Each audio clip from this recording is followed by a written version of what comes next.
ಹಾಗೆ ಎಲ್ರಿಗೂ ನಮಸ್ಕಾರ. ಸೊ ಬಿಗ್ ಬಾಸ್ ನ ಇವತ್ತಿನ ಎಪಿಸೋಡ್ ನ ಮೊದಲ ಪ್ರೋಮೋ ಅಪ್ಲೋಡ್ ಆಗಿದೆ ಅಂಡ್ ಈ ಪ್ರೋಮೋದಲ್ಲಿ ನೋಡ್ತಾ ಇದ್ರೆ ಸೊ ಮಿಡ್ ವೀಕ್ ಎಲಿಮಿನೇಷನ್ ನಡೀತಾ ಇದೆ, ಅದು ಮಧ್ಯರಾತ್ರಿನಲ್ಲಿ. ಸೊ ಸೈರನ್ ಆಗಿದೆ ಅಂಡ್ ಮಿಡ್ ವೀಕ್ ಎಲಿಮಿನೇಷನ್ ನಡೀತಾ ಇದೆ, ಅದು ಮಧ್ಯರಾತ್ರಿನಲ್ಲಿ. ಓಕೆ, ಅಂಡ್ ಅಪ್ಡೇಟ್ಗಳ ಪ್ರಕಾರ ಸೊ ಈ ವಾರ ಅಂದ್ರೆ ಶನಿವಾರದ ಮುಂಚೆನೆ ಸೊ 2 ಮಿಡ್ ವೀಕ್ ಎಲಿಮಿನೇಷನ್ ಆಗುತ್ತೆ ಅಂಡ್ ಅದ್ರ ಜೊತೆಗೆ ಸೊ ಅಲ್ಲಿ ಶನಿವಾರ ಆದ್ಮೇಲೆ ಇನ್ನು ಎಷ್ಟು ಎಲಿಮಿನೇಷನ್ ಆಗುತ್ತೆ ಅನ್ನುವಂಥದ್ದು ಸೊ ನಮಗೆ ಅದು ಪಂಚಾಯತಿ ನೋಡಿದಾಗಲೇ ಗೊತ್ತಾಗುವಂಥದ್ದು. ಜೊತೆಗೆ ಸೊ ಇಲ್ಲಿ ಈ ಒಂದು ಪ್ರೋಮೋದಲ್ಲಿ ನೋಡ್ತಾ ಇದ್ರೆ ಸೊ ಒಂದು ಎಲಿಮಿನೇಷನ್ ಅಂತ ಬಿಗ್ ಬಾಸ್ ಅನೌನ್ಸ್ ಮಾಡ್ತಿದ್ದಾರೆ. ಸೊ ಅಲ್ಲಿ ಸೈರನ್ ಕೂಡ ಆಗುತ್ತೆ. ಸೈರನ್ ಆದ್ಮೇಲೆ ಸೊ ಅಲ್ಲಿ ಎಲ್ಲರೂ ಕೂಡ ಎದ್ದೇಳ್ತಾರೆ ಅಂಡ್ ಗಾರ್ಡನ್ ಏರಿಯಾ ಕೂಡ ಬರ್ತಾರೆ. ಜೊತೆಗೆ ಸೊ ಅಲ್ಲಿ ಗಾರ್ಡನ್ ಏರಿಯಾಕ್ಕೆ ಬಂದಾದ್ಮೇಲೆ ಸೊ ಬಿಗ್ ಬಾಸ್ ಅವ್ರು ಯಾವ ರೀತಿಯಲ್ಲಿ ಅಲ್ಲಿ ಪ್ರೊಸೆಸ್ನ ಹೇಳ್ತಾರೆ ಸೊ ಅದೇ ರೀತಿಯಲ್ಲಿ ಕಂಟೆಸ್ಟೆಂಟ್ಗಳು ಫಾಲೋ ಮಾಡಬೇಕಾಗುತ್ತೆ. ಅಂಡ್ ಬಿಗ್ ಬಾಸ್ ಅವ್ರು ಹೇಳೋ ಪ್ರಕಾರ ಏನಂತಂದ್ರೆ ಗ್ರ್ಯಾಂಡ್ ಫಿನಾಲೆಗೂ ಮುನ್ನವೇ ಒಬ್ಬರ ಆಟ ಇಲ್ಲಿಗೆ ಮುಗಿತಾ ಇದೆ ಅಂತ ಹೇಳ್ತಾರೆ. ಮೇ ಬಿ ಈ ಒಂದು ಎಪಿಸೋಡ್ ಅಲ್ಲಿ ಸೊ ಇವತ್ತಿನ ಎಪಿಸೋಡ್ ಅಲ್ಲಿ ಒಂದು ಎಲಿಮಿನೇಷನ್ ಆಗುತ್ತೆ, ಜೊತೆಗೆ ನಾಳೆ ಅಥವಾ ನಾಡಿದ್ರಲ್ಲಿ ಮತ್ತೊಂದು ಎಲಿಮಿನೇಷನ್ ಆಗುತ್ತೆ ಅಂತ ಅನ್ಸುತ್ತೆ. ಓಕೆ, ಬಿಕಾಸ್ ಮುಂಚೆ ಹೇಳ್ದಂಗೆ ಸೊ ಈ ಒಂದು ವಾರದ ಒಳಗಡೆ ಅಂದ್ರೆ ಸ್ಯಾಟರ್ಡೆ ಒಳಗಡೆ 2 ಒಂದು ಮಿಡ್ ವೀಕ್ ಎಲಿಮಿನೇಷನ್ ಇರುವಂತದ್ದು ಅಪ್ಡೇಟ್ ಇರುವಂತದ್ದು. ಓಕೆ, ಸೊ ಅದೇ ರೀತಿಯಲ್ಲಿ ಅಲ್ಲಿ ಎಲ್ಲರೂ ಕೂಡ ಗಾರ್ಡನ್ ಏರಿಯಾಗೆ ಬಂದಿದ್ದಾರೆ ಅಂಡ್ ಬಿಗ್ ಬಾಸ್ ಅವ್ರು ಹೇಳ್ತಿರೋ ಪ್ರಕಾರ ಸೊ ಗ್ರ್ಯಾಂಡ್ ಫಿನಾಲೆಗೂ ಮುನ್ನವೇ ಒಬ್ಬರ ಆಟ ಇಲ್ಲಿಗೆ ಮುಗಿತಾ ಇದೆ ಅಂತ. ಅಂಡ್ ಅಲ್ಲಿ ಯಾರು ಹೊರ ಹೋಗ್ಬೇಕು ಅಂತ ಅನ್ಕೊಂಡಿದೆ ಅಂದ್ರೆ ಯಾರನ್ನ ಹೊರಗಡೆ ಹಾಕ್ಬೇಕು ಅಂತ ಅನ್ಕೊಂತೀರಾ ಸೊ ಅವರ ಒಂದು ಸ್ಟ್ಯಾಂಡ್ ಇದೆಯಲ್ಲ, ಅಲ್ಲಿ ಆಲ್ರೆಡಿ ಎಲ್ಲ ಒಂದು ನಾಮಿನೇಟ್ ಆದಂಥವ್ರನ್ನ ಒಂದು ಸ್ಟ್ಯಾಂಡ್ಗಳನ್ನ ಫೋಟೋ ಅಂಟಿಸಿ ಸೊ ಅಲ್ಲಿ ಇಟ್ಟಿದ್ದಾರೆ. ಸೊ ಯಾರನ್ನ ಹೊರಗಡೆ ಹಾಕಬೇಕು ಅಂತ ಅನ್ಕೊಂತೀರಾ ಸೊ ಅವರ ಒಂದು ಫೋಟೋ ಇರುವಂಥ ಸ್ಟ್ಯಾಂಡ್ನ ಮುಂದೆ ತೊಗೊಂಡು ಬರಬೇಕಾಗತ್ತೆ. ಓಕೆ, ಸೊ ಆ ಗೇಟ್ಗೆ ಮುಖ್ಯ ದ್ವಾರಕ್ಕೆ ಹತ್ತಿರ ತೊಗೊಂಡು ಬರಬೇಕಾಗತ್ತೆ. ಸೊ ಅಲ್ಲಿ ಮುಖ್ಯ ದ್ವಾರದ ಹತ್ರ ಯಾವ ಒಂದು ಸ್ಟ್ಯಾಂಡ್ ಬರುತ್ತೆ ಸೊ ಅವರು ಈ ಒಂದು ಆಟದಿಂದ ಆಚೆ ಉಳ್ಕೊಂತಾರೆ ಅಂತ ಹೇಳ್ತಿದ್ದಾರೆ. ಆಟದಿಂದ ಎಲಿಮಿನೇಟ್ ಆಗ್ತಾರೆ ಅಂತ. ಮೇ ಬಿ ಬಿಗ್ ಬಾಸ್ ಮನೆಯಿಂದ ಎಲಿಮಿನೇಟ್ ಆಗುವಂಥದ್ದು ಬೇರೆ ರೀತಿಯಲ್ಲಿ. ಸೊ ಯಾರ ಒಂದು ಫೋಟೋ ಬಿಗ್ ಬಾಸ್ ಆ ಮನೆಯ ಮುಖ್ಯ ದ್ವಾರದ ಹತ್ರ ಹೋಗುತ್ತೆ ಅವರು ಈ ಒಂದು ಎಲಿಮಿನೇಟ್ ಆಗುವಂಥ ಆಟದಿಂದ ಆಚೆ ಉಳ್ಕೊಂತಾರೆ. ಸೊ ಯಾರು ಆಚೆ ಉಳ್ಕೊಂತಾರೆ ಸೊ ಅವ್ರಿಗೆ ಸೊ ಯಾರನ್ನ ಎಲಿಮಿನೇಟ್ ಮಾಡಬೇಕು ಅನ್ನೋವಂಥ ಬಹುಮತ ಇರುತ್ತಲ್ಲ ಸೊ ಅದರಲ್ಲಿ ಒಂದು ಭಾಗವಹಿಸಲಿಕ್ಕೆ ಅವಕಾಶ ಇಲ್ಲ ಅಂತ ಅನ್ಸುತ್ತೆ. ಬಿಕಾಸ್ ಅಲ್ಲಿ ಕೊನೆಯಲ್ಲಿ ಬಿಗ್ ಬಾಸ್ ಇನ್ನೊಂದು ಮಾತು ಹೇಳ್ತಾರೆ, ಸದಸ್ಯರ ಬಹುಮತದಿಂದ ಬಿಗ್ ಬಾಸ್ ಮನೆಯಿಂದ ಹೊರ ದೂಡಿದ್ದಾರೆ ನಿಮ್ಮನ್ನ ಅಂತ ಹೇಳ್ತಾರೆ. ಸೊ ಮೇ ಬಿ ಯಾರು ಆ ಬಿಗ್ ಬಾಸ್ ಮನೆಯ ಮುಖ್ಯ ದ್ವಾರದ ಗೇಟಿಂದ ಹತ್ರ ಇರ್ತಾರಲ್ಲ ಸೊ ಅವರಿಗೆ ಬಹುಮತದಲ್ಲಿ ಭಾಗವಹಿಸಲಿಕ್ಕೆ ಅವಕಾಶ ಇಲ್ಲ.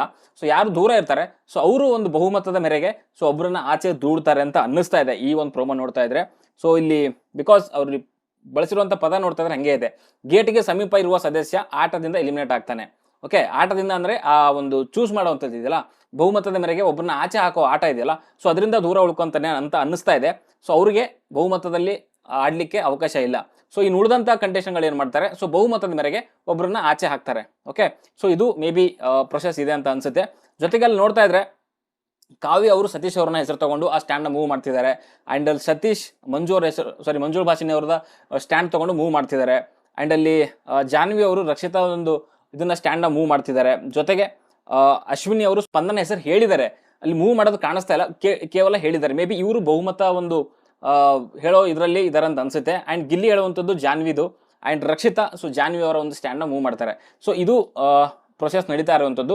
ಪ್ರೊಸೆಸ್ ಮೇ ಬಿ ಅದೇ ನಮ್ಮ ಹೇಳ್ದಂಗೆ 2 ಹಂತದಲ್ಲಿ ನಡಿಬಹುದು. ಒಂದು ಸ್ಟ್ಯಾಂಡ್ನ ಮುಂದೆ ತೊಗೊಂಡು ಬಂದು ಸೊ ಅವ್ರನ್ನ ಆ ಒಂದು ಎಲಿಮಿನೇಷನ್ ಆಟದಿಂದ ಆಚೆ ಉಳಿಸುವಂಥದ್ದು. ಅದಾದ್ಮೇಲೆ ಸೊ ಒಂದು ಬಹುಮತದ ಮೇರೆಗೆ ಒಬ್ಬರನ್ನ ಬಿಗ್ ಬಾಸ್ ಮನೆಯಿಂದನೇ ಆಚೆ ಹಾಕುವಂಥದ್ದು. ಸೊ ಈ 2 ಪ್ರೊಸೆಸ್ ನಡೆಯೋ ರೀತಿಯಲ್ಲಿ ಕಾಣಿಸ್ತಾ ಇದೆ. ಸೊ ಒಟ್ಟಿನಲ್ಲಿ ಇಂಟ್ರೆಸ್ಟಿಂಗ್ ಆಗಿದೆ. ನಾನು ಆಲ್ರೆಡಿ ಹೇಳಿದ್ದೆ ನಿಮಗೆ ಎಪಿಸೋಡ್ ರಿವ್ಯೂಗಲ್ಲಿ ಮುಂಚೆನೆ ಸೊ ಈ ವಾರದಲ್ಲಿ ಮೇ ಬಿ 1-2-3 ಎಲಿಮಿನೇಷನ್ ಆಗ್ಬೋದು ಅಂತ. ಸೊ ಅದೇ ರೀತಿಯಲ್ಲಿ ಇಲ್ಲಿ ಮಿಡ್ ವೀಕ್ ಎಲಿಮಿನೇಷನ್ ಆಗ್ತಾ ಇದೆ.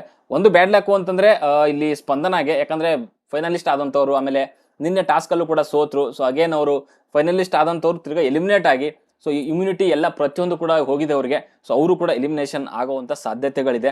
ಬಟ್ ಇದ್ರ ಮಧ್ಯೆ ನನಗೊಂದು ಕಾಡೋ ಪ್ರಶ್ನೆ ಏನು ಅಂತಂದ್ರೆ ಸೊ ಇದು ಬಹುಮತದ ಮೇರೆಗೆ ಮನೆಯಿಂದ ಆಚೆ ಹಾಕಬೇಕು ಅಂತಂದಾಗ ವೋಟಿಂಗ್ ಲೈನ್ ಹೇಗೆ ಇಲ್ಲಿ ಮ್ಯಾಟರ್ ಆಗುತ್ತೆ ಅನ್ನೋವಂಥದ್ದು. ಮೇ ಬಿ ಅದು ಸಪ್ರೇಟಾ ಅಥವಾ ಇದು ಸಪ್ರೇಟಾ ಅಂತ ಗೊತ್ತಿಲ್ಲ. ಸೊ ಇನ್ ಕೇಸ್ ಇವಾಗ ಯಾರು ಬಹುಮತದ ಮೇರೆಗೆ ವೋಟಿಂಗ್ ಜಾಸ್ತಿ ಬಂದವ್ರಿಗೇನೋ ಆಚೆ ಹಾಕಬೇಕು ಅಂತಂದಾಗ ಅವ್ರನ್ನ ಆಚೆ ಹಾಕ್ತಾರ ಅನ್ನೋವಂಥದ್ದು ಪ್ರಶ್ನೆ. ಸೊ ನೋಡೋಣ, ಎಪಿಸೋಡ್ ನೋಡಿದಾಗಲೇ ಕ್ಲಾರಿಟಿ ಸಿಗುವಂಥದ್ದು. ಓಕೆ, ಸೊ ಇತ್ತು ಈ ಒಂದು ಪ್ರೋಮೋದ ಬಗ್ಗೆ ಮಾತಾಡಬೇಕು ಅಂತಂದ್ರೆ. ಆ್ಯಂಡ್ ನಿನ್ನೆ ಎಪಿಸೋಡ್ ಬಗ್ಗೆ ಒಂದು ಚಿಕ್ಕದಾಗಿ ಒಂದು ಮಾತಾಡಬೇಕು ಅಂತಂದ್ರೆ, ನಿನ್ನೆ ಒಂದು ಎಪಿಸೋಡ್ ಶುರು ಆಗಿರುವಂಥದ್ದು. ಸೊ ಮೊನ್ನೆ ಟಾಸ್ಕ್ ಎಲ್ಲಿಗೆ ಎಂಡ್ ಆಗಿತ್ತು ಸೊ ಅಲ್ಲಿಂದ ತೂಕದ ಒಂದು ಆ ಟಾಸ್ಕ್ ಇದೆಲ್ಲ ಕಂಟಿನ್ಯೂ ಆಗುತ್ತೆ. ಸೊ ತೂಕ ಇಟ್ಕೊಳ್ಳುವಂಥದ್ದು. ಆ್ಯಂಡ್ ಎಲ್ಲರೂ ಕೂಡ ಅಲ್ಲಿ ಎಪಿಸೋಡ್ ಸ್ಟಾರ್ಟ್ ಆಗಲೇ ಗಿಲ್ಲಿಗೆ ಟಾರ್ಗೆಟ್ ಮಾಡುವಂಥದ್ದು. ಸೊ ಅವ್ರ ಮೇಲೆ ವೇಟ್ ಜಾಸ್ತಿ ಹಾಕ್ತಾರೆ. ಸೊ ಅದಾದ್ಮೇಲೆ ಇಲ್ಲಿ ಗಿಲ್ಲಿ ಕೂಡ ಗಿವ್ ಅಪ್ ಮಾಡ್ತಾನೆ. ಸೊ ಎಷ್ಟು ಹೊತ್ತು ತಡ್ಕೊಬೇಕು ಅಲ್ಲಿವರೆಗೂ ತಡ್ಕೊಂಡು ಸೊ ಅವ್ನು ಗಿವ್ ಅಪ್ ಮಾಡ್ತಾನೆ ಅಂತ ಹೇಳ್ಬೋದು. ಉಳಿದಿರುವಂಥದ್ದು ರಾಶಿಕಾ ಆ್ಯಂಡ್ ಕಾವ್ಯ ಅವರು. ಸೊ ಅವರು ಮೇ ಬಿ ಕಾವ್ಯಗೆ ಸ್ವಲ್ಪ ಟಾರ್ಗೆಟ್ ಮಾಡಿದ್ರು, ಬಟ್ ರಾಶಿಕಾಗೆ ಸ್ಟಾರ್ಟಿಂಗಲ್ಲಿ ವೇಟೇ ಇರಲಿಲ್ಲ. ಸೊ ಅದಾದಮೇಲೆ ಒಂದು 3% ಟಾಸ್ಕ್ ಆದಮೇಲೆ ಅವರಿಗೆ ವೇಟ್ ಹಾಕ್ಲಿಕ್ಕೆ ಸ್ಟಾರ್ಟ್ ಮಾಡಿದ್ರು. ಬಟ್ ಅಲ್ಲಿವರೆಗೂ ಕೂಡ ಅವರು ಸ್ಟ್ಯಾಂಡ್ ನಿಂತ್ಕೊಂಡಿದ್ರು. ಬಟ್ ಈ ಕಡೆಗೆ ಯಾರು ಹುಡುಗರಿದ್ದಾರೆ, ಸೊ ಧನುಷ್, ಅಭಿಷೇಕ್ ಆ್ಯಂಡ್ ಗಿಲ್ಲಿಗೆ ಸೊ ಒಬ್ಬೊಬ್ಬರಾಗಿ ಟಾರ್ಗೆಟ್ ಮಾಡ್ಕೊಂಡು ಬಂದರು ಅಂತಲೇ ಹೇಳ್ಬೋದು. ಆ್ಯಂಡ್ ರಾಶಿಕಾ ಆ್ಯಂಡ್ ಕಾವ್ಯ ಇಬ್ಬರು ಕೂಡ ಒಂದು ನೆಕ್ಸ್ಟ್ ಟಾಸ್ಕಿಗೆ ಸೆಲೆಕ್ಟ್ ಆಗ್ತಾರೆ. And Rashika, Kavya and next ಒಂದು ಟಾಸ್ಕ್ ಕೊಡುವಂಥದ್ದು ಅವರಿಗೆ ಆ ಬಾಕ್ಸು ಮತ್ತು ಹಲ್ಗೆ ಮೇಲೆ ನೋಡ್ಕೊಂಡು ಹೋಗಿ ಆ ಡಿಸ್ಕ್ ಕಲರ್ ಚೇಂಜ್ ಮಾಡುವಂಥದ್ದು ಆಲ್ರೆಡಿ ನೋಡಿದಿರಾ. ಸೊ ಅದು ತುಂಬ ಚೆನ್ನಾಗಿತ್ತು. ಆ್ಯಂಡ್ ಅಲ್ಲಿ ನಮ್ಮ ರಾಶಿಕಾ ಅವ್ರು ಸಖತ್ತಾಗಿ ಆಡಿದ್ರು. ಓಕೆ, ಕಾವ್ಯ ಅವರು ಸ್ವಲ್ಪ ಮೇ ಬಿ ಸ್ಟಾರ್ಟಿಂಗಿಂದನೇ ಫೌಲ್ಗಳನ್ನ ಮಾಡ್ಕೊಂಡ್ರು, ಸೊ ಅಲ್ಲೂ ಮಿಸ್ಟೇಕ್ಸ್ಗಳಾಯಿತು. ಬಟ್ ರಾಶಿಕಾ ಮಾತ್ರ ಸಖತ್ತಾಗಿ ಗೇಮ್ ಮಾಡಿದ್ರು. ಓಕೆ, ಸ್ಟಾರ್ಟಿಂಗಿಂದ ಸಖತ್ ಫಾಸ್ಟ್ ಆಗಿದ್ರು ಆ್ಯಂಡ್ ಆ್ಯಕ್ಟಿವ್ ಆಗಿ ಕೂಡ ಇದ್ರು. ಸೊ ಮೇ ಬಿ ಕಾವ್ಯ ಅವ್ರಿಗೆ ತುಂಬ ಅದು ಕಷ್ಟಪಟ್ಟರು ಅದು ಮಾಡಲಿಕ್ಕೆ.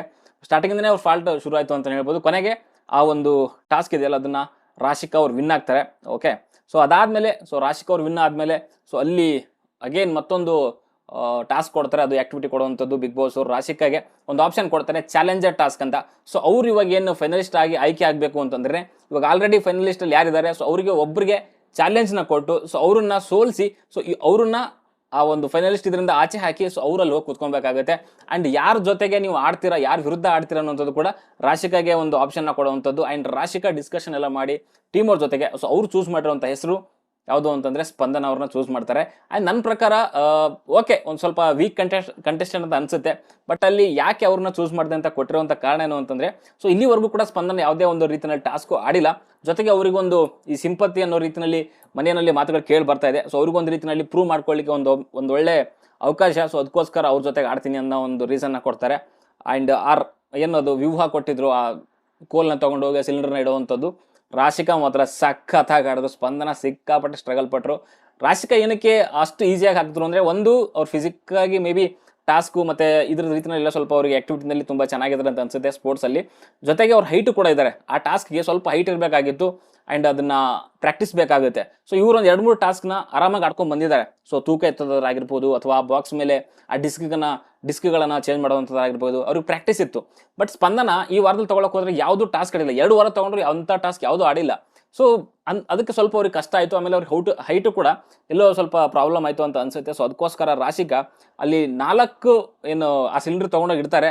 ಆವಾಗ ಸ್ಪಂದನ ಒಂದೇ ಇಟ್ಟಿರುವಂಥದ್ದು. ಆ್ಯಂಡ್ ಅಲ್ಲಿ 1 ಸ್ಪಂದನ ಇಡ್ತಾರೆ ಆ್ಯಂಡ್ 5ನ್ನ ಕಂಪ್ಲೀಟ್ ಮಾಡುವಂಥದ್ದು ರಾಶಿಕಾ ಅವರು. ಸಖತ್ ಫಾಸ್ಟಾಗೂ ಕೂಡ ಇಟ್ಟರು. ಆ್ಯಂಡ್ ತುಂಬ ಚೆನ್ನಾಗಿ ರಾಶಿಕಾ ಒಂದು ಆ ಟಾಸ್ಕ್ನ ಕಂಪ್ಲೀಟ್ ಮಾಡ್ತಾರೆ ಆ್ಯಂಡ್ ವಿನ್ನರ್ ಕೂಡ ಆಗ್ತಾರೆ.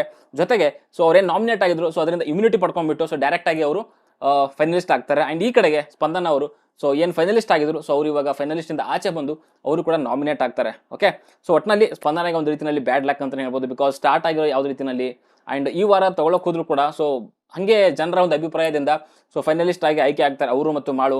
ಅದಾದಮೇಲೆ ಧ್ರುವನ್ ಜೊತೆಗೆ ಜಗಳ ಆಗುತ್ತೆ, ಸಿಂಪತಿ ತೊಗೊಂಡ್ರೆ ಹಾಗೆ ಹೀಗೆ ಅಂತ ವಾಗ್ವಾದ ಎಲ್ಲ ಆಗುತ್ತೆ. ಅದಾದಮೇಲೆ ಸ್ಪಂದನ ಅವರನ್ನೇ ಧ್ರುವಂತನ ಆಚೆ ಇಡ್ತಾರೆ ವಾರದ ಟಾಸ್ಕಿಂದ. ಅಗೇನ್ ಇವಾಗ ಸೊ ಅದೇ ಸ್ಪಂದನ ಮತ್ತೆ ಫಿನಾಲಿಯ ಇದರಿಂದ ಸೊ ಅವರು ಔಟ್ ಆಗ್ತಾರೆ ಅಂತ ಹೇಳ್ಬೋದು. ಟೈಮ್ ಹೆಂಗೆ ಒಂದು ಶಫಲ್ ಆಗ್ತದೆ ಅಂತಂದರೆ ನೋಡಲಿಕ್ಕೆ ಸಿಕ್ಕಾಪಟ್ಟೆ ಇಂಟ್ರೆಸ್ಟಿಂಗ್ ಅಂತ ಅನಿಸುತ್ತೆ. ಸೊ ಓಕೆ, ಸೊ ಇದೆಲ್ಲ ಆದಮೇಲೆ ನಿಮ್ಗೆ ಗೊತ್ತಿದೆ ಆಲ್ರೆಡಿ ಒಂದು ವಿಷಯ ನಡೆಯುತ್ತೆ ಅಲ್ಲಿ. ಅದು ಬಿಗ್ ಬಾಸ್ ಮನೆಯಲ್ಲಿ ಮಧ್ಯರಾತ್ರಿ ಗೆಜ್ಜೆ ಶಬ್ದ. ಇದನ್ನು ಯಾವ ರೀತಿಯಲ್ಲಿ ಎಕ್ಸ್ಪ್ಲೇನ್ ಮಾಡಬೇಕು ಅಥವಾ ಯಾವ ರೀತಿಯಲ್ಲಿ ತೊಗೊಬೇಕು ಅನ್ನೋಂಥದ್ದು ನನಗೆ ಅಂದರೆ ಕನ್ಫ್ಯೂಸ್ ಆಗ್ತಾ ಇದೆ. ಬಿಕಾಸ್ ಅಲ್ಲಿ ಕ್ರಿಯೇಟ್ ಮಾಡಿರುವಂಥದ್ದೇನೆ ಇವರು ಯಾರು, ಜಾನ್ವಿ ಮತ್ತು ಅಶ್ವಿನಿ ಅವರು.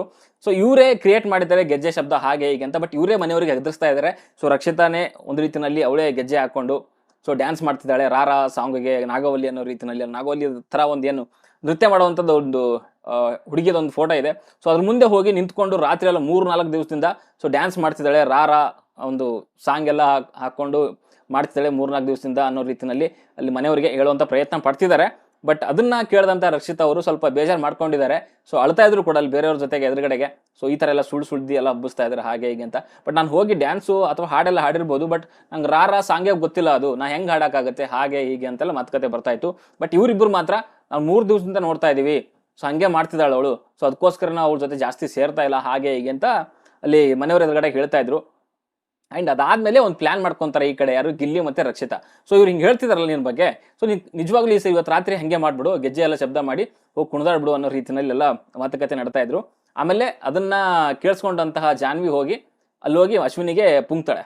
ಸೊ ಹಿಂಗೆಲ್ಲ ಪ್ಲ್ಯಾನ್ ಮಾಡ್ತಿದ್ದಾರೆ ಅವರು. ಸೊ ಯಾರಿಗಾದರೂ ಧೈರ್ಯ ಇದ್ದರೆ ಹಾಗಿದ್ರೆ ಹೊರಗಡೆ ಬರಲಿ, ಹಾಗೆ ಹಿಂಗೆ ರಾತ್ರಿ 6 ಗಂಟೆಯಿಂದ ಬೆಳಿಗ್ಗೆ 5 ಗಂಟೆವರೆಗೂ ಅದು ನನ್ನ ಜಾಗ, ಸೊ ಯಾರಾದರೂ ಧೈರ್ಯ ಇದ್ದರೆ ಆಚೆ ಬರಲಿ, ಹೀಗೆ ಬರಲಿ ಅಂತ ರಕ್ಷಿತಾ ಹೇಳಿರೋದ್ರನ್ನ ತೊಗೊಂಡೋಗಿ ಅಲ್ಲಿ ಅಶ್ವಿನಿ ಎದುರುಗಡೆಗೆ ಬಾತ್ರೂಮಲ್ಲಿ ಪುಂಕ್ತಾಳೆ ನಮ್ಮ ಜಾನ್ವಿ. ಸೊ ಅದಾದಮೇಲೆ ಅವರಿಬ್ಬರು ಪ್ಲ್ಯಾನ್ ಮಾಡ್ಕೊತಾರೆ, ರಾತ್ರಿ ನಾವೇ ಅವ್ರಿಗೆ ಎದುರಿಸೋಣ ಅಂತ ಜಾನ್ವಿ ಮತ್ತು ಯಾರು ಅಶ್ವಿನಿ ಅವರು. ಸೊ ಅವ್ರು ಏನು ಮಾಡ್ತಾರೆ, ಎಲ್ಲರೂ ಮಲ್ಕೊಂಡಾಗ ಗಿಲ್ಲಿ ಎಲ್ಲ ಮಲ್ಕೊಂಡಾದ್ಮೇಲೆ ಸೊ ಜಾನ್ವಿನೇ ಏನು ಮಾಡ್ತಾಳೆ, ಆ ಗೆಜ್ಜೆ ಶಬ್ದನ ಮಾಡ್ತಾಳೆ. ಅದು ರಕ್ಷಿತಾ ಮೇಲೆ ಹೋಗ್ಲಿ ಅನ್ನೋದಕ್ಕೋಸ್ಕರ. ಓಕೆ, ಇದು ಪ್ರ್ಯಾಂಕ್ ಇರ್ಬೋದು, ಬಟ್ ಆದರೂ ಕೂಡ ಬೇಜಾರಾಗುತ್ತೆ. ಯಾಕಂತ ಹೇಳ್ತೀನಿ, ಅಲ್ಲಿ ಏನೋ ಸೌಂಡ್ ಎಲ್ಲ ಮಾಡ್ತಾರೆ, ಆಮೇಲೆ ಇವರೇ ಮಲ್ಲಮ್ಮ ಇವರೆಲ್ಲ ಎದ್ದೇಳ್ತಾರೆ, ಗಿಲ್ಲಿ ಎಲ್ಲ. ಮೇ ಬಿ ಗಿಲ್ಲಿ ಪ್ಲಾನ್ ಮಾಡಿದ್ನಲ್ಲ, ಮೇ ಬಿ ರಕ್ಷಿತಾನೇ ಮಾಡಿರ್ಬೋದು ಅಂತ ಅವನು ಕೂಡ ಡೌ ಮಾಡ್ತಾನೆ. ಕೊನೆಗೆ ಏನಾಗುತ್ತೆ ಅಂದರೆ ಹೊರಗಡೆಗೆಲ್ಲ ಹೋಗ್ತಾರೆ, ಜಾನ್ವಿ, ರಕ್ಷಿತಾ, ಮಲ್ಲಮ್ಮ, ಅಭಿಷೇಕ್, ಚಂದ್ರಣ್ಣ ಎಲ್ಲ ಕೂಡ ಎದ್ದೇಳ್ತಾರೆ, ಲೈಟ್ ಎಲ್ಲ ಆಫ್ ಆಗಿರುತ್ತೆ. ಸೊ ಅಲ್ಲಿ ಏನು ಮಾಡ್ತಾರೆ ಅಂತಂದರೆ ಜಾನ್ವಿ ಮತ್ತು ಯಾರು ಈ ಅಶ್ವಿನಿ ಸೊ ರಕ್ಷಿತಾ ಮೇಲೆ ಎತ್ತಾಕ್ಲಿಕ್ಕೆ ಎಲ್ಲೋದ್ರು ರಕ್ಷಿತಾ ಹಾಗೆ ಹೀಗೆ ಅಂತೆಲ್ಲ ನಡೀತಾ ಇರುತ್ತೆ. ಬಟ್ ರಕ್ಷಿತಾ ಏನು ಮಾಡ್ತಾಳೆ ಅಂತಂದರೆ ಅಲ್ಲಿ ಎದ್ದೇಳ್ಬಿಟ್ಟು ಏನು ಮಾಡ್ತಾಳೆ, ಅಲ್ಲಿ ಜಾನ್ವಿ ಏನು ಗೆಜ್ಜೆ ಶಬ್ದ ಬಾರಿಸಿರ್ತಾಳಲ್ಲ, ಸೊ ಅದನ್ನ ತಲೆದಿಂಬಲ್ಲಿ ಇಟ್ಟಿರ್ತಾಳೆ ಜಾನ್ವಿ. ಸೊ ಅದನ್ನ ಎತ್ಕೊಂಡು ಬಂದು ಸೊ ಇಲ್ಲಿ ಗಿಲ್ಲಿಗೆಲ್ಲ ಹೇಳ್ತಾಳೆ, ಸೊ ಇಲ್ಲಿ ಅವರು ಮಾಡ್ತಿರೋವಂಥದ್ದು ಹಾಗೆ ಹೀಗೆ ಅಂತ. ಓಕೆ, ಅಲ್ಲಿ ಗಿಲ್ಲಿ ಶಾಕ್ ಆಗ್ತಾನೆ, ಅಲ್ವಾ ನಾವು ಪ್ಲ್ಯಾನ್ ಮಾಡಿದ್ವಲ್ಲ ಅದೇನಾಯಿತು ಅಂತ. ಸೊ ನಾನು ಮಾಡಿದ್ದಲ್ಲ, ಅದು ಇವು ಜಾನ್ವಿನೇ ಮಾಡ್ತಿರೋವಂಥದ್ದು ಅನ್ನೋ ರೀತಿಯಲ್ಲಿ ಹೇಳೋವಂಥದ್ದು. ಸೊ ಇಲ್ಲಿ ಏನಾಗುತ್ತೆ ಅಂತಂದರೆ ಜಾನ್ವಿ ಮತ್ತು ಅಶ್ವಿನಿ ಅವರು ಇದನ್ನು ಸೀರಿಯಸ್ ಆಗೇ ಮಾಡ್ತಿದ್ದಾರಾ ಅಥವಾ ಅವಳ ಮೇಲೆ ಹಾಕಬೇಕು ಅಂತ, ಅಥವಾ ಪ್ರ್ಯಾಂಕ್ ರೀತಿಯಲ್ಲಿ ಮಾಡ್ತಿದ್ದಾರಾ ಅನ್ನೋವಂಥದ್ದು ನನ್ನ ಪ್ರಶ್ನೆ. ಒಂದು ಪ್ರ್ಯಾಂಕ್ ರೀತಿಯಲ್ಲಿ ಮಾಡಿದ್ರೆ ಇವಾಗ ಇವ್ರೇನು ರಕ್ಷಿತಾಗೆ ಮತ್ತು ಇಡೀ ಮನೆಯವರಿಗೆ ಕೆಲವರಿಗೆ ಸೇರಿಸಿ ಆ ಪ್ರ್ಯಾಂಕ್ ಮಾಡ್ತಿದಾರಲ್ಲ, ಸೊ ಇದೇ ರೀತಿಯ ಪ್ಲ್ಯಾನ್ ಏನಾದರೂ ಜಾನ್ವಿ ವಿರುದ್ಧ ಅಥವಾ ಅಶ್ವಿನಿಯವ್ರ ವಿರುದ್ಧ ಮಾಡಿದಿದ್ರೆ, ಅದು ಮಧ್ಯರಾತ್ರಿನಲ್ಲಿ ಮಾಡಿದಿದ್ರೆ ಇವರು ಸುಮ್ಮನೆ ಅದೇ ರೀತಿಯಲ್ಲೇ ಒಂದು ಒಳ್ಳೆ ರೀತಿಯಲ್ಲಿ ತಗೊಂತಿದ್ರ ಪ್ರ್ಯಾಂಕ್ ಅನ್ನೋ ರೀತಿಯಲ್ಲಿ ಅನ್ನೋದು ನನ್ನ ಪ್ರಶ್ನೆ. ನನ್ನ ಪ್ರಕಾರ ಅವ್ರು ತಗೊಂತಿರ್ಲಿಲ್ಲ.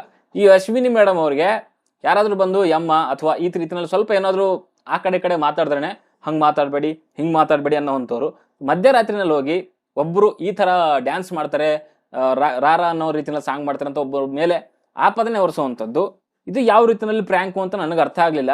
ಆಮೇಲೆ ಅದ್ರ ಜೊತೆಗೆ ಜಾನ್ವಿ ಜೊತೆಗೆ ಸೇರಿಕೊಂಡು ಸೊ ಈ ರೀತಿಯಲ್ಲಿ ಪ್ರ್ಯಾಂಕ್ ಮಾಡುವಂಥದ್ದು ಮಧ್ಯರಾತ್ರಿ ಎತ್ಕೊಂಡು ನನಗೆ ಅಷ್ಟು ಸರಿ ಅಂತ ಅನಿಸಲಿಲ್ಲ. ಓಕೆ, ನಾನು ಬೇರೆಯವ್ರು ಮಾಡಿದರೆ ಒಪ್ಕೊತಿದ್ದೆ, ಗಿಲ್ಲಿನೋ ಅಥವಾ ಬೇರೆಯವ್ರು ಮಾಡಿದರೆ ಒಪ್ಕೊತಿದ್ದೆ. ಬಟ್ ಇವರು ಬೇರೆ ಯಾರಾದರೂ ಏನೇ ಹೇಳಿದ್ರು ಕೂಡ ಸಹಿಸ್ಕೊಳ್ಳೋಕೆ ಆಗದೆ ಇರೋವಂಥವ್ರು ಇವ್ರು ಇನ್ನೊಬ್ಬರ ಮೇಲೆ ಹೆಂಗೆ ಮಾಡ್ತಾರೆ ಇದನ್ನ. ಆ್ಯಂಡ್ ಅಲ್ಲಿ ರಕ್ಷಿತಾ ಲಿಟ್ರಲಿ ಅಳ್ತಾ ಇದ್ರು. ಸೊ ಸುಮ್ಮನೆ ಆಪಾದನೆ ಹೊರಿಸ್ತಾ ಇದ್ದಾರೆ, ಸುಳ್ಳು ಹೇಳ್ತಿದ್ದಾರೆ, ಮನೆಯವ್ರಿಗೆ ಎಲ್ಲರಿಗೂ ಕೂಡ ಹೇಳ್ಕೊಂಡು ಬರ್ತಿದ್ದಾರೆ ಅನ್ನೋ ರೀತಿಯಲ್ಲಿ. ಸೊ ಒಬ್ರಿಗೆ ಅಷ್ಟೊಂದು ಕಷ್ಟ ಕೊಡ್ತಿದ್ರ ಅಂತಂದ್ರೆ ಏನಕ್ಕೆ ಮಾಡಬೇಕು? ಪ್ರ್ಯಾಂಕೇ ಇರ್ಬೋದು, ಬಟ್ ನಿಮಗೂ ಬೇರೆಯವ್ರು ಮಾಡಿದಾಗ ಅದನ್ನ ತಗೊಳಕ್ ಇದೆಯಾ ನಿಮಗೆ? ಇದ್ರೆ ಆ ಥರ ಮಾಡಬೇಕು, ಇಲ್ಲ ಅಂದರೆ ನನ್ನ ಪ್ರಕಾರ ಮಾಡಬಾರ್ದು. ಓಕೆ, ಸೊ ನೋಡೋಣ ಎಲ್ಲಿಗೆ ಹೋಗಿ ಮುಟ್ಟುತ್ತೆ ಅಂತ. ಸೊ ಅಲ್ಲಿ ಗಂಡಂತೂ ಹಿಡಿದಿದ್ದಾರೆ ರಕ್ಷಿತಾ, ಸೊ ಅದು ಮಾಡ್ತಿರೋವಂಥವ್ರು ಜಾನ್ವಿ ಅವರೇ ಅಂತ. ಸೊ ಅಲ್ಲಿಗೆ ಎಪಿಸೋಡ್ ಎಂಡ್ ಆಗುತ್ತೆ. ಸೊ ಇವತ್ತಿನ ಎಪಿಸೋಡಲ್ಲಿ ಗೊತ್ತಾಗುತ್ತೆ ಏನು ಇತ್ತ ಅಂತ ಹೇಳ್ಬಿಟ್ಟು. ಓಕೆ, ನಾವು ನಿನ್ನೆ ಅನ್ಕೊಂಡಿದ್ದೇನೋ maybe mid week elimination ಹಾಗೆ ಆಗಿರ್ಬೋದು ಅಂತ, ಬಟ್ ನಿನ್ನೆ ಆ ಥರದ್ದು ಇರಲಿಲ್ಲ, ಇವತ್ತು ಇದೆ ಮಿಡ್ ವೀಕ್ ಎಲಿಮಿನೇಷನ್ನು. ಸೊ ನೋಡೋಣ ಏನು ಆಗುತ್ತೆ, ಎಲ್ಲಿಗೆ ಹೋಗಿ ಮುಟ್ಟುತ್ತೆ ಈ ಒಂದು ಪ್ರ್ಯಾಂಕು ಅಂತ. ಓಕೆ, ಸದ್ಯಕ್ಕೆ ಹೊಡೆದ್ರಷ್ಟೇ. ವಿಡಿಯೋ ಲೈಕ್ ಮಾಡಿ, ಶೇರ್ ಮಾಡಿ, ಚಾನಲ್ ಸಬ್ಸ್ಕ್ರೈಬ್ ಮಾಡ್ಕೊಳ್ಳಿ ಅಂತ ಹೇಳ್ತಾ ಮುಂದಿನ ವಿಡಿಯೋದಲ್ಲಿ ಸಿಗೋವರೆಗೂ